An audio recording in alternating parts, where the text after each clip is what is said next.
about the best advice you've ever received. Our next guest, Afrika Owes, is a Fordham University law student, the single mom who recently made headlines after taking the bar exam early and posting this emotional video after passing it on her first try. The video went viral, over 3 million views.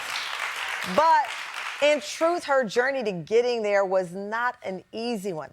After serving time in jail as a teenager, Afrika used her love for learning and the support of her community to turn that pain into power. Take a look.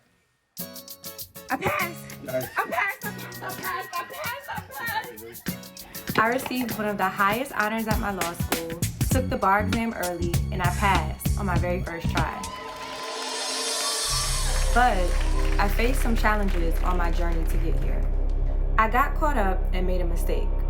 When I was 17, I was arrested and charged in a gang-related conspiracy case. Though I was adjudicated as a youthful offender, I pled guilty to 2 felony charges and served 6 months on Rikers Island, a maximum security jail in New York City. But even at my lowest point, there was never a doubt in my mind that I was going to figure out how to get right back on track. I had always loved school, so during my sentence, I studied for both the SAT and the GED. And by the time I was released, I finished high school and attended college, where I graduated cum laude. I had set my sights to go into law school, but I had just had a son, so I decided not to go. Then that same year, I lost both my mother and my grandmother, and suddenly became the caregiver for my 3 younger siblings. But despite those painful losses, I pushed through and decided to go to law school. My mom and my grandma are my angels, guiding me along the way, and I keep their voicemails to guide me on this journey. Afrika, you are just wonderful. You are beautiful. I tell you that all the time. I love you. I thank you. And I appreciate you so much. We're all tears in here. Please welcome Afrika Owes to the show.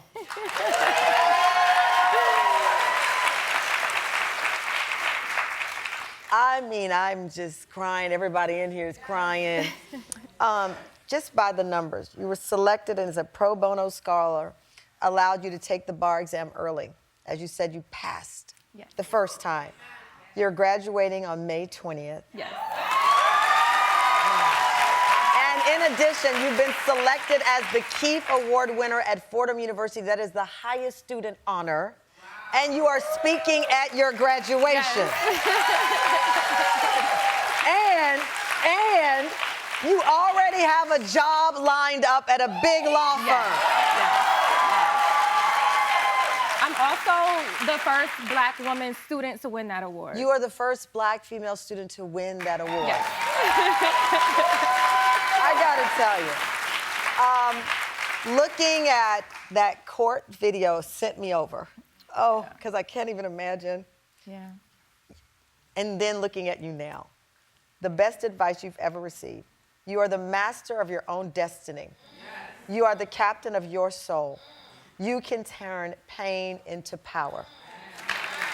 That's the best advice. How did you apply that to life?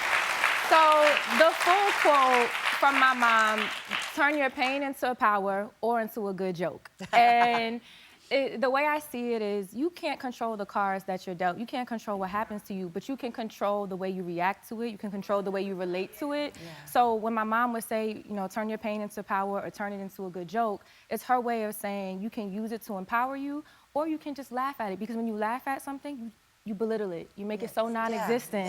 Yeah. And it's also just funny. You know, that's how you stay, you live longer. You just laugh a little bit. I love that. You know, I love that the rest of that quote, because obviously the story that we see is one of great pain, and there's no smile in that courtroom, but that through everything you have been able to find joy. You know, my executive producer, Kiana Burns, is in my ear right now, and something that we talk about a lot, particularly with women and Black women, is we're always called resilient. Yes. But she said, I want our children to know we had joy too. Yes, yes. You know, yes. Joy. And I love that in the midst of that darkness, you were reminded there's joy, even in a story like that. So, you know, even when I was on Rikers, I studied for my GED and SAT, and that came from my mom because she's like, look, you're in jail, you got all the time in the world, you might as well study, like. And I didn't know if I was gonna be able to go to high school. So she's like, look, study for the GED, and if you pass the GED, study for your SAT, and then you'll be able to go. And that's just how my mom was. You know, you're in jail, we can't control it, but hey, you know, you got some time on your hands. Right. Like, and you can control the next steps. Yes.